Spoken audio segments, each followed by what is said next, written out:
Right, hello to you. I'm here with Rob Bolwell from Dutton Gregory. Rob, hello to you. Yeah, hi Pete, nice to make your acquaintance. It's late in the evening. How are you? All right, thank you very much. Yes, it's all a bit peculiar at the moment, isn't it? So, Are you managing to stay sane in these rather no, no, strange times?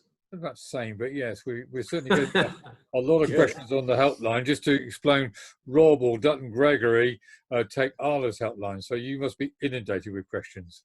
Yeah, there are about 10,500 members of Arla now, and if they have a problem which they can't answer easily in the office, they give us a call. Well, of course, over the last 8 weeks or so, there have been no offices open just about. So a lot of the agents that you and I might deal with are all working at home at their kitchen table, at their dining room table like I am. And if they can't get an answer from a colleague next door, they give us a call. So yeah, helpline calls, probably like your organisation, Pete, they've been absolutely through the roof over the last 8 weeks, through the roof. Yeah. A common question we're getting all the time is confusion over notices.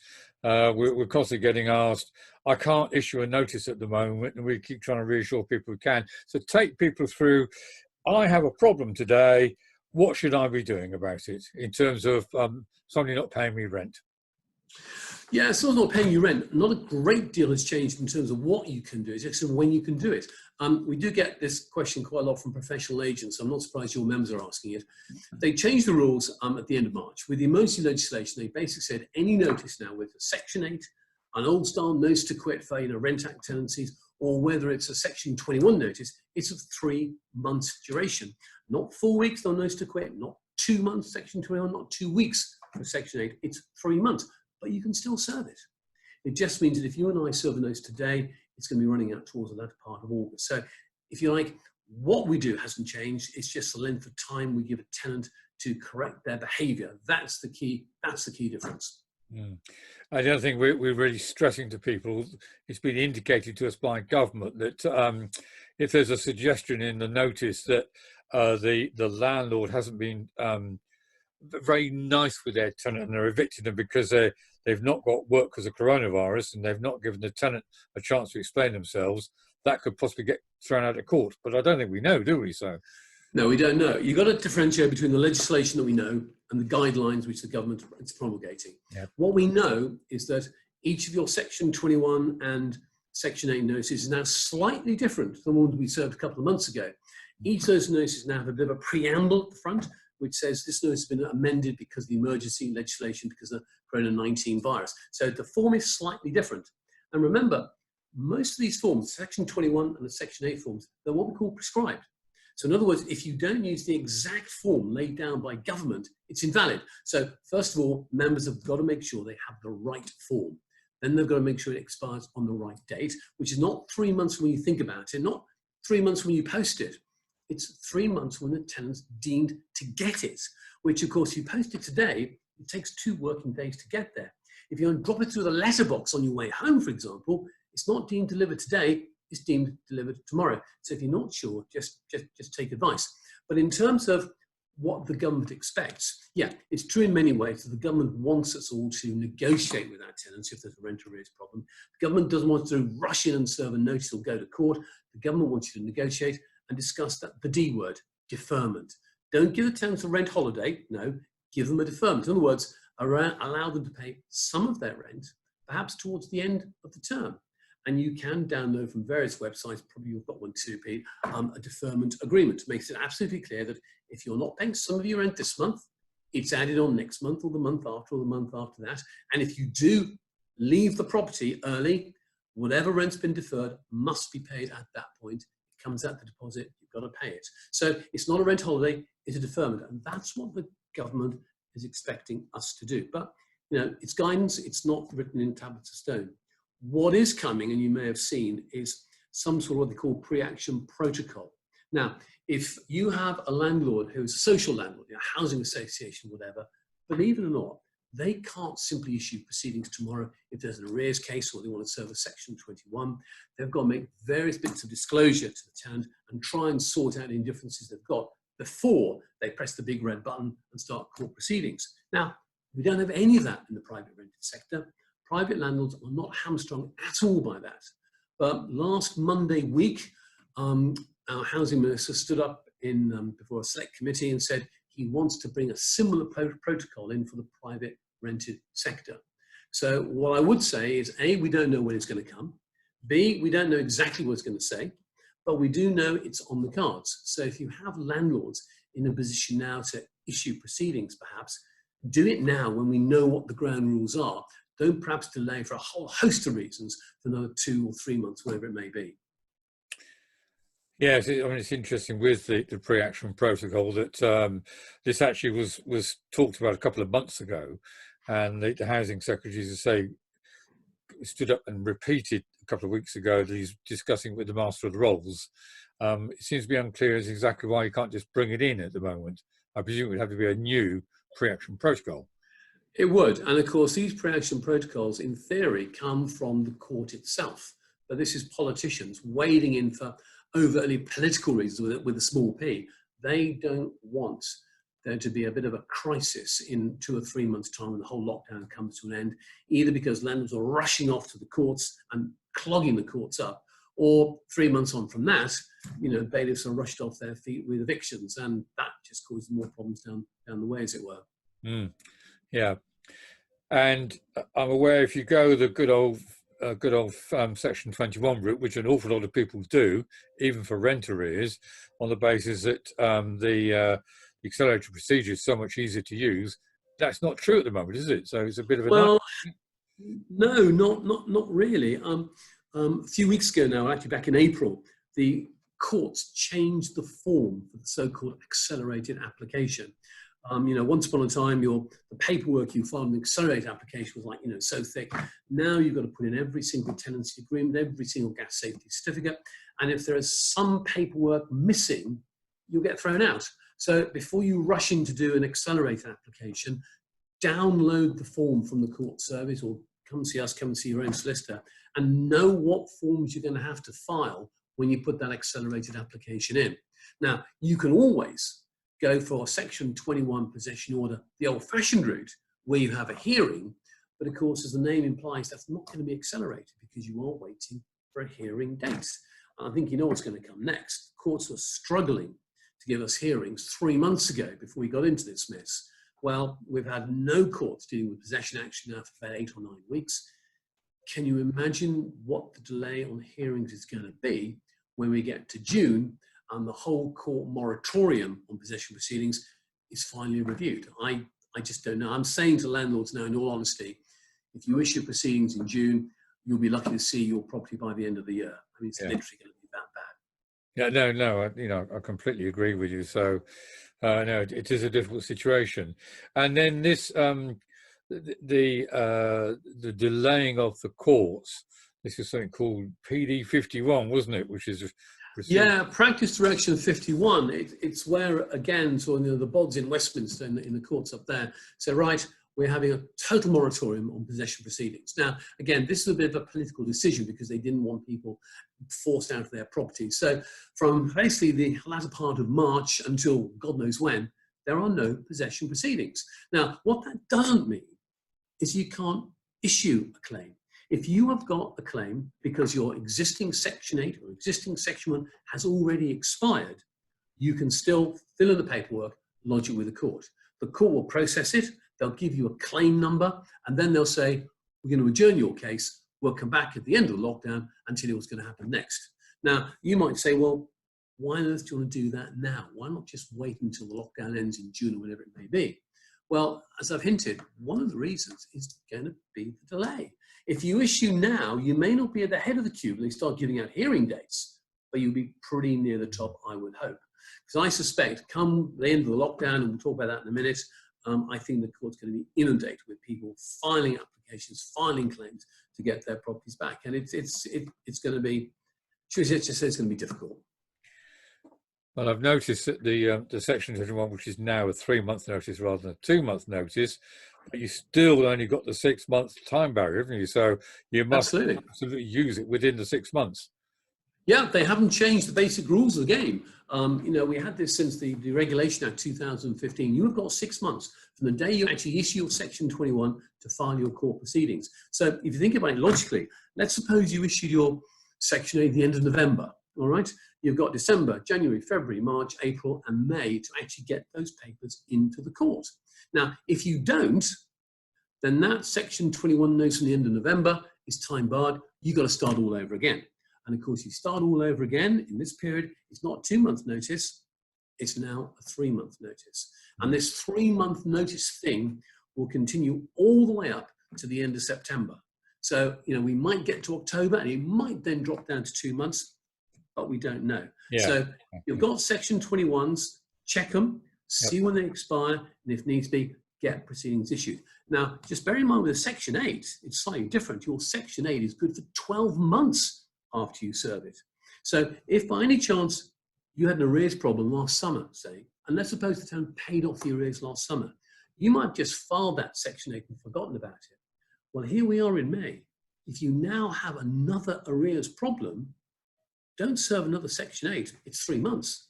You've already got a valid Section 8 from last summer. Pull it out, dust it off, and can we use that to get proceedings issued and get us in the queue for when the lockdown comes to an end? Well, a very good bit of advice, that one. So worth having this chat just for that alone. Because nobody knows what's going to happen to Section 21 in the future anyway, do they? So, as you say, you just got to play it day by day and see what's going to happen. Yeah, absolutely. I mean, Section 21s are up for grabs. I mean, the government has said we don't like them. They are going to go. When they're going to go, we just don't know. But there'll be something similar, I would imagine, to help get the properties back for landlords who really do have to sell. And one thing you mustn't forget is an awful lot of money has been loaned by commercial institutions on the back of an AST. And those institutions know they can get their property back if they need to. Well, there'll be a lot of pressure, I expect, from city institutions to have something similar to a Section 20, perhaps a bit more constrained, but something similar. It won't just be scrapped overnight. Yeah, because what we recommended to government, I don't know if it's ignored or not, probably was, but we recommended a varying time. So if the tenant had been in the property 6 months, then it was a 2-month notice. If they've been there a year, 3-month notice. If they've been there 5 years, 9 months, just make it longer and longer. Yeah, that is a really sensible compromise. But I have to say, Peter, I'm not sure government is too sensible these days. The problem we've got is housing ministers come and go at a rate of knots, and I'm not sure anybody in the Ministry of Housing, as we now call the Ministry of Housing, has ever been a letting agent, ever been a landlord. No. Well, the current housing minister doesn't have any background in lettings whatsoever. I don't think the housing secretary does either. At least we've had the housing secretary for a couple of years. True. Which must be a bit of a miracle so far. And then on top of all the articles, we've got the tenant fee ban, which is becoming absolute this year as well, which is going to affect notices as well. Yeah, come the end of May, it's effectively retrospective. So yeah, if you've got an old tenancy agreement, not one signed since the 1st June last year, if you've got an old agreement, any fees in there will go. So, if you're coming up to the end of a tenancy and there's a clause in there which says tenant pays for checkout, well, if you can get the checkout sorted by the end of May, you might just scrape through under the wire. But if you're not going to be sort of terminating that tenancy until after the 1st of June 2020, you've got a problem. And then, of course, you've got the whole issue of deposits. Now, a lot of people think that come the 1st of June, if they've got a 6-week deposit, they've got to make a refund. And technically, that's not quite accurate, because the offence under the Tenant Fee Ban legislation is not having a deposit of more than 5 weeks. It's taking that deposit of more than 5 weeks. So that will apply, of course, if you're re-registering the deposit, if you are re-entering into a new agreement and you're taking the deposit from Agreement A and you're applying it to Agreement B. That's when the offence will be committed. Okay, so if you had a 6 or 7 weeks from way back, as long as you don't do anything with the agreement, you're fine. Because there was a bit of a disagreement between the Act and the guidance put out by government, because the guidance suggested what you're saying. Yeah, so. And this is the problem. If we talk about the national chains for a moment, if you think about it, if you have a tenancy which rolls on from a contractual periodic tenancy, roll on beyond the 1st of June, there's a good argument to say that you're not transferring the deposit from one tenancy to another because the first tenancy continues. So why bother to make a refund? Then the argument is that if you have a statutory periodic tenancy, in other words, your tenancy comes to an end, there's no rollover period in the contract, so you become a statutory tenant, some of us might remember the old super strike case from Yes. 2013. The argument there is, well, hang on a moment, that could be a new tenancy.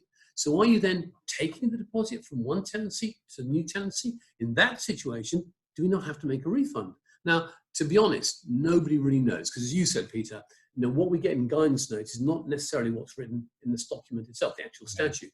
So most of the national chains can't be bothered to do this. They're just saying, no, sod it all, we'll give them a refund come the 1st of June, no matter what. Yeah. One rule, easy to understand. But don't necessarily rush into making that refund. Have a look and understand the issues before you make a decision.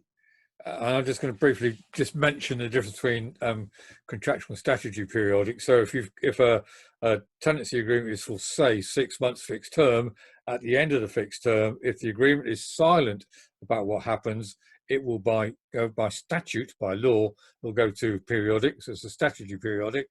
If you put into the agreement that it will go on a month-by-month basis, it's in the agreement, which is a contract, it goes to contractual periodic. So absolutely, spot on. Yeah, absolutely. And of course, that is relevant on the 1st of July this year when we get the new electrical regulations. Yes. Because if you've got a new tenancy on or after the 1st of July, you've got to give your tenants that certificate, that bit of paper to say the installation has been tested. Now, again, that doesn't apply if you've got a roll-on contractual tenancy that simply carries on from the old tenancy through that 1st of July barrier. So again, the difference between a contractual tenancy, contractual periodic tenancy, as you said, because it's enshrined in the old agreement, and a new statutory periodic tenancy is absolutely key, and members have got to understand the difference. No, I quite agree. So people still get incredibly confused with that. So, we do mention that, and so, that's all good stuff. So, go on and get your crystal ball out. What's going to happen over the next 12 months? I have absolutely no idea. I am just desperately hoping that on the 25th, 26th of June, when this whole court lockdown for possession proceedings gets reviewed, I hope somebody up in Westminster, wherever it may be, says, okay, fine, let the court start operating. Because the longer this court lockdown goes on, the bigger the problem is going to be. But no, where we're going to be in 12 months' time, I have absolutely no idea. I mean, they've said before now that one of the reasons they haven't introduced a ban on Section 21s is lack of parliamentary time. Well, if you think about it, this year at the moment, we are leaving Europe on the 31st of December, for real. I mean, not just on paper, but for real. And I cannot see what free parliamentary time there's going to be over the next 12 months to do this. So you and I will have the same conversation, possibly in 6 months, possibly in 12 months' time, Peter. Yeah. And do you think leaving Europe is going to have any effect at all on landlord law? I don't think so, to be honest. I think we're too wrapped up in ourselves in this country. We've got so many other problems that, European influence on landlords is going to be very, very, very remote. I mean, if you look in the past, the models we've looked at from Belgium, where you have some rent controls, the models you look at from Germany, none of them really can be transposed into the UK. In Ireland, they have a system which is not that dissimilar, but again, there's an element of rent control there, which I hope we just don't get here in the UK, because I think the last time we had full rent controls, I mean, go back to the 1970s, it did not do any favours for tenants because supply of rented accommodation just dried up. And when you look at the number of people who are renting accommodation, I think it would be absolutely catastrophic for so many people if landlords started saying, right, we're pulling the plug, we're selling up, whatever the case might be. It wasn't just rent control, was it? It's a lack of the Section 21 or lack of the Section 8. And it was just the fact that the landlord had virtually no control at all. So why be a landlord? It was the uncertainty which killed the rental market. It really was. And we've heard that word before we've gone to Brexit. It's the uncertainty that investors don't like. And who says that history doesn't repeat itself? Those who don't remember history are doomed to repeat it. Who said that? Yes, quite. Yeah, Rob, I understand there's been a few problems in London with rent to rent. What's happening about that? Yeah, well, unfortunately, one or two companies are in this rent-to-rent market, seem to be no longer in existence. We've had half a dozen instances now where a landlord, a property owner, has rented their property out as a unit to a limited company. That limited company is then sublet individual rooms within the property. They've got an HMO license, so there's no illegality. and the company which is renting out the individual rooms has contracted to provide services for the occupiers, so the tenants in the rooms, things like cleaning, broadband, Netflix, all the utilities, all that sort of stuff. Well, there is one fairly prominent company in this area, which I won't name for obvious reasons, who in April wrote to every single one of their tenants and every one of their landlords and said, we're going to administration. Please will the tenants in the property now deal direct with the property owners. And to all intents and purposes, that company then disappeared off the face of the earth. Now, you might think, well, what's the problem with that? Surely the flat owner or the house owner can contact the individual tenants and pick up where the company left off. Well, of course, it's not that simple. Where you're in HMO territory, you need an HMO license. And an HMO license is granted to an individual. And if the owner of the property is not named on that license, as typically they aren't in this situation, if they start meddling in the management of the property, that could be a criminal offence. Criminal. If they start criminal offence, and if they start taking money, they start taking rent from the individuals in that property, well, we've all heard of rent repayment orders. If you are actually managing a property with no appropriate HMO license, yeah, you might have to repay that rent to the individuals who paid it to. So that's problem number one. Problem number two, if you say, well, hang on a moment, why don't we just forfeit the tenancy we gave to that limited company? Well, remember Section 18, Housing Act, 1988? If you forfeit that intermediate lease, you, the owner of the property, become the direct landlord of the people in those individual rooms. And of course, think about that. Who's liable then for the deposit that was paid to the intermediate company? How can you serve a Section 21 notice unless you know a gas safety certificate was given to the individuals? I mean, the problems are just absolutely legion. And at the moment, we're having Alice in Wonderland conversations with certain London boroughs who say, well, we're not going to change the HMO license because we're not aware of any breach. We will change the license if the company in the middle asks us to. But if the company in the middle has stopped trading and disappeared, what on earth can you do? So it's an object lesson at the moment for a lot of landlords in central London as to what can go wrong with a rent-to-rent type situation. So the message really for members is if you are in a void situation, if you're trying to rent your property, don't just say yes to the first rent-to-rent organisation that comes along, because if they're not bona fide, if they don't have the financial clout to see themselves through any sort of financial crisis, you, the owner of that property, will be picking up the pieces in 6 months' time. I mean, we always recommend the owner of the property to ensure that they apply for the license for that Absolutely. kind of problem, even if they're not managing it.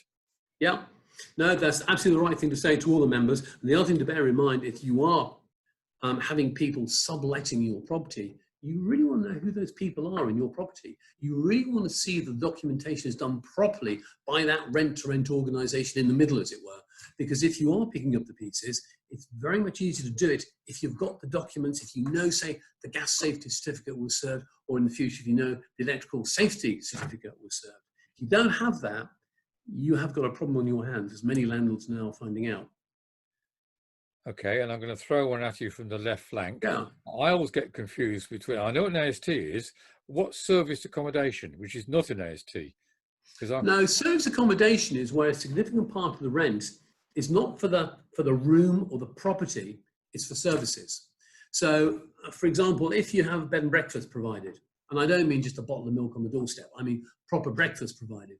If you have cleaning, then you could have a services type agreement. If you think about hotels, if you check into a hotel, you are not a tenant of that room. You are a licensee of that room. And one of the key features there, of course, is that anybody employed by the hotel can come into your room to change the sheets, do the cleaning, clear up after you, Peter, anything like that. And because you don't have exclusive possession, that means you can't be a tenant. While you're talking about service arrangements, it's a bit of a confused grey area. If you can convince a court that you are not paying just for the room, you're paying for your services, well, that's fine. You might get away with a service agreement. The danger with all of these is that if you end up in a courtroom and a judge says, no, I've seen your services agreement, Peter, but I think this is really an AST. Yeah. You will then say, well, it's an AST, so did you raise the deposit? Yeah. Well, of course, if you think it's a service agreement, you never did. If it's an AST, where's your gas safety certificate? So when they go wrong, they go wrong in a big way. Even with certain agreements where we have what you might call a resident landlord, I will usually say to someone, well, technically, you might be a resident landlord, but it's safer to do an AST, get all the registration sorted out for the deposit, serve your gas safety certificate, because you do not want to be in that situation where perhaps, they are my favorite charity, Shelter are representing a tenant and they put in a barrister with legal aid funding to argue that what you say is a resident landlord situation is really an AST. Because if you have the argument, you've lost. The costs of going to court are just horrendous. Solicitors like me, we pay for our next skiing holiday on landlords to get it wrong. Well, not that you can go skiing at the moment, but you. Oh, well, no, I know. But one day we live in hope. We live in hope. And the other one that came up recently, which I just mentioned briefly to your members, are EPCs. Yep. One of the things under the Deregulation Act, of course, is that you must serve an EPC on your tenant at some stage during the tenancy. It's got to be a valid EPC. Now, last summer, we had a case where an EPC wasn't served. And the reason it wasn't served, it was a grade 2 listed building. And a lot of people say, oh, it's a listed building, you don't need an EPC. Well, that's not right. You still need an EPC unless, to do the extra work, you're going to be destroying, the essential character of that building. Now, when we got to court on this one, the landlord hadn't served an EPC because they said, no, it's a listed building. And anyway, the work is going to be so detrimental to the appearance of the building, we're off the hook. Well, Shelter argued that an EPC should have been served because that was the only way my favorite charity had of defending their tenant's position. And you can't criticize them, they're doing their job. I think they're right in that case, yeah. I know, and I have to say, we ended up in a courtroom not arguing over landlord and tenant issues, but arguing over planning issues and what the esoterics of a listed building really were. So, what I'm saying to you is you don't want to be that thing called a test case. You want to make absolutely sure that there's an easy route out.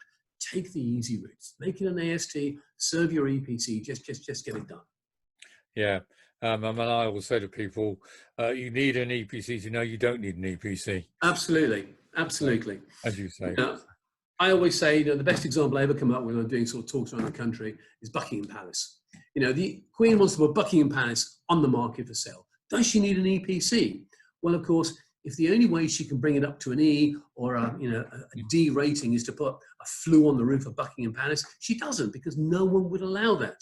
But of course, unless she gets the EPC, she's got no idea. So if that's 75 quid investment, get it done. Well, next time I see her, I'll tell her. Tell her that, yeah. Give her from me. Well, look, Rob, we've covered an awful lot of things there, so thank you so much for your time. It's really good to see you. I have no doubts we'll be talking again in the future. Yeah, well, stay safe, and hopefully this will all be a distant memory by this time next year, but who knows? Who knows? It will be. Well, look, Rob, thank you very much. That's all good stuff, and I have no doubts whatsoever we'll be talking to you again in another video. So just temporarily, bye for now. Thank you very much. See you soon.